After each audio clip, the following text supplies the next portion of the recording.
Right then everybody, we're back in the ensuite where I'm going to be fitting our very nice snazzy VitrA toilet. If you've not seen the previous videos in this series, I'm converting a part of my shed into a luxury bathroom. I've already installed a gorgeous VitrA shower, but more importantly for this video, I've already done a whole in-depth install of the toilet frame that goes with this toilet. And I'll leave links to that for you at the end of the vid. Right, power's off. So job number one is just getting our live and neutral connections into our Wagos and also bringing over our earth as well into our plug at the back of the toilet. Simple to do. As you can see, this is really easy to do. It's just a twin and earth supply. Make sure you get a qualified electrician to come in and make sure that it's all nice and safe. All of this fits snugly into a small compartment integrated into the frame. The small black box you can see is popping in there is the transformer supply that feeds a low voltage supply that goes up to the push button flush unit. That's why we fed the wire down in the previous video, and I'll be showing you how to connect that up in a minute. Once that's done, I can just pop this in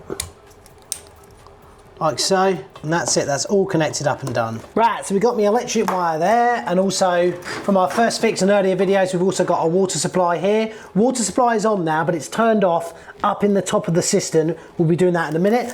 What I want to show you now is we can just lift this top piece out like so, and this lot here is what controls this amazing toilet.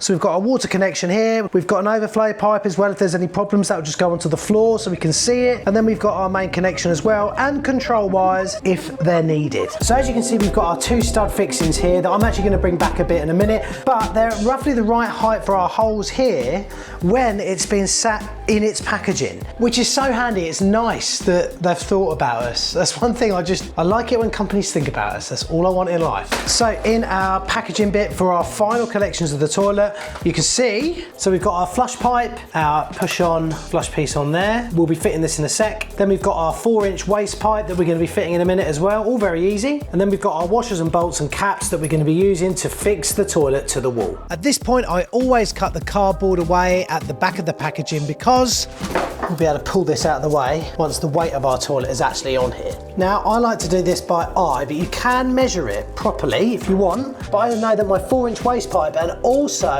our flush pipe are pretty much flush to the wall. We'll be able to get enough back on these in a few minutes. So I just push them on like so, like that. So if you look here, you'll see our flush and also our waste pipe are almost completely up against the wall. It makes it very easy for us, to put our fitting pipes in here and then make our marks, knowing how far back they can go before they hit shoulders or anything like that, knowing that we'll fully get these properly in safely and easily, so I can just get these cut now. Also, good idea to get some silicone spray for this section, just makes your life a little bit easier. Oh hey! And if you're going to spray silicone about, do it onto something, otherwise you end up with it everywhere. It can be a nightmare. Look at that, that will just go in and out nicely now. Beautiful. So for this piece here, just cut this off.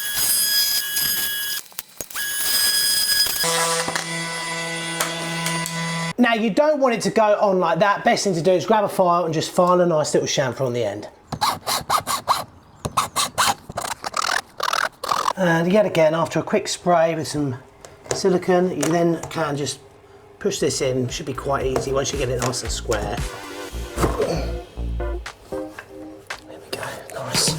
Now just pop these through here. We can pop this up there like so. That's a nice protection for when we're tightening up onto the wall in a minute. And then I'll just give this a little spray as well. Any residue, if you want, wipe into here. This will just make everything easier in a minute or two. Push this up to here. I need to just flop this up and in if we can. Same with our electrics. That's what I love about this packaging, it just makes this so much easier. And then we push on like that. Lovely. All right, so we get these on. What we'll do is just get that first one on now. Push the toilet back a bit.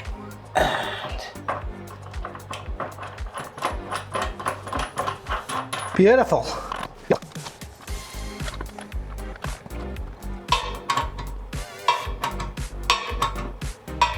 Don't go berserk with these either. You just want a reasonable tightness is how I describe this. And I don't think it gets more stress-free than that. Please say I've not spoken too soon. Right, so nicely tightened up and in, looking good. Now we want to turn our attention to getting this box done. I like to do this now before I get all this lot finished off, because there are going to be a few shavings. Right, first things first, take this off. See in here, I'll take that out as well. What would life be like without multi-tools?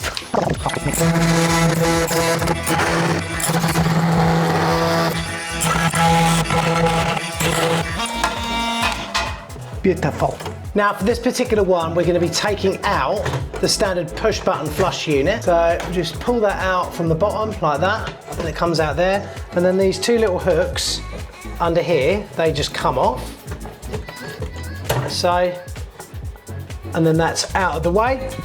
That gives you another chance as well to look at what we've done earlier. If I turn this on now, water's going to come out. We don't want that just yet. The new unit looks like this, obviously a little bit more complicated. This is a backup power supply, just in case there's a power cut. The toilet will still work for a good 24 hours. Basically, if there's a power cut or some sort of problem like that, the toilet flush is still going to work for a good few hours until power is hopefully restored. First thing we do is get our little power supply that we first fixed all those days ago. Take off the protective cover and then just pop that on here.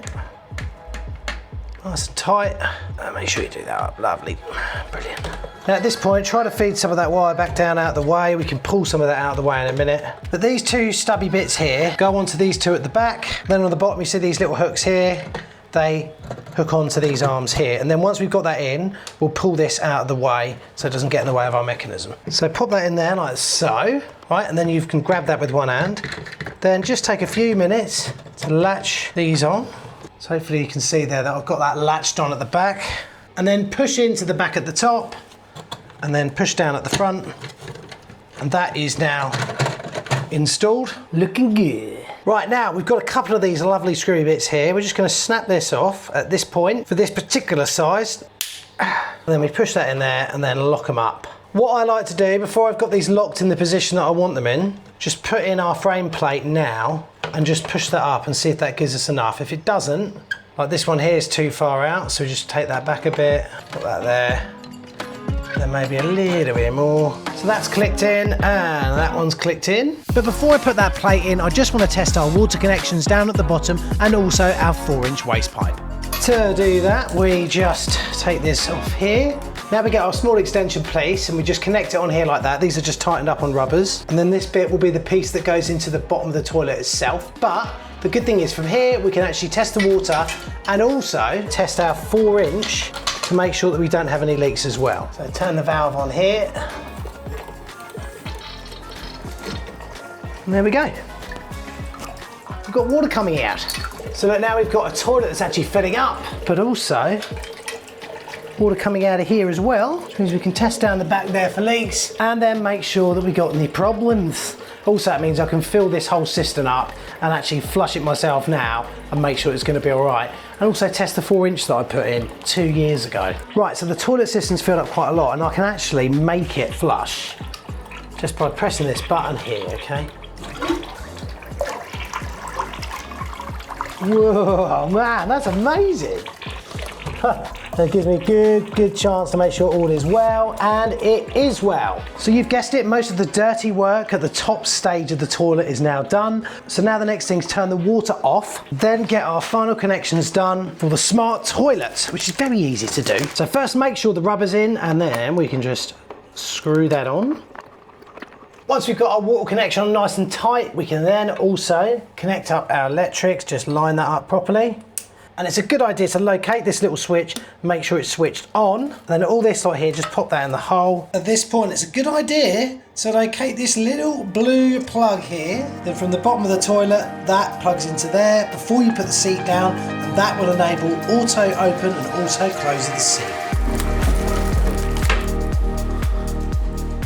Before we push the toilet seat fully down, I'm just going to put this in here. Easy way to do that is just give them a tiny little spray, then wind the screw just slightly in by a few threads, and then you'll be able to pop it in nice and easy. Just push it all the way so it clicks home. There we go, lovely. Take the screw out, drop them in this hole just like so. Not an easy task, but doable with a bit of patience. Little patience. And then do those up. You don't have to go completely crazy, just nicely. Remember, This is just to hold these in a little bit and give the seat a nice bit of firmness. Most of the weight on these seats is downward. Once they're nice and tight, you can try. It's not easy to do this.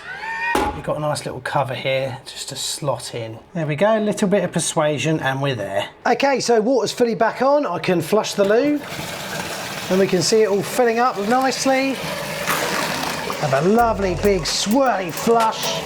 Man, this bit nicely tightened up. Beautiful. These are fairly self-explanatory. I just plug in the ones that can plug in. Now these feed back nicely through that hole there. Oh my God, we've got light on already. It's because this is charged up. I might be able to do a flush right now. Oh yes! Oh man, I haven't even got the power on. That's just doing that off the battery.